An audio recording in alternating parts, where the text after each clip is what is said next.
গণভোটে বিসমিল্লাহ থাকবে না এমন গুজব সম্পূর্ণ ভিত্তিহীন বলে জানিয়েছেন এনসিপি নির্বাচন পরিচালনা কমিটির চেয়ারম্যান ও মুখপাত্র আসিফ মাহমুদ সজীব ভুঁইয়া। গণভোটকে কেন্দ্র করে দেশের বিভিন্ন প্রান্তিক এলাকায় বিভ্রান্তিকর তথ্য ছড়িয়ে পড়েছে বলেও মন্তব্য করেছেন তিনি।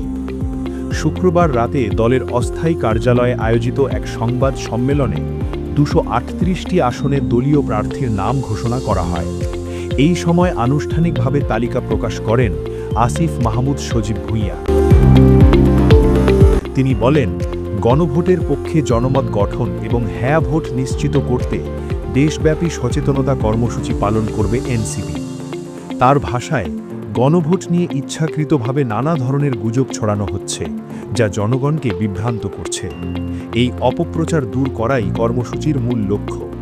তিনি আরও বলেন, প্রান্তিক এলাকায় বিসমিল্লাহ বাদ দেওয়া হচ্ছে এমন ভিত্তিহীন গুজব ছড়ানো হচ্ছে। এসব অপপ্রচার রুখতে এবং সঠিক বার্তা প্রতিটি গ্রাম ও অলিতে গলিতে পৌঁছে দিতে 238টি আসনে মনোনীত প্রার্থীরা সক্রিয়ভাবে কাজ করবেন।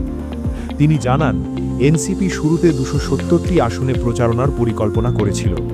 এর মধ্যে প্রাথমিকভাবে 238টি আসনের প্রার্থী চূড়ান্ত করা হয়েছে। মনোনীত প্রার্থীরা দ্রুত সাংগঠনিক কার্যক্রম এবং প্রচার শুরু করবেন। জনগণের কাছে গণভোটের গুরুত্ব তুলে ধরাই হবে তাদের প্রধান দায়িত্ব।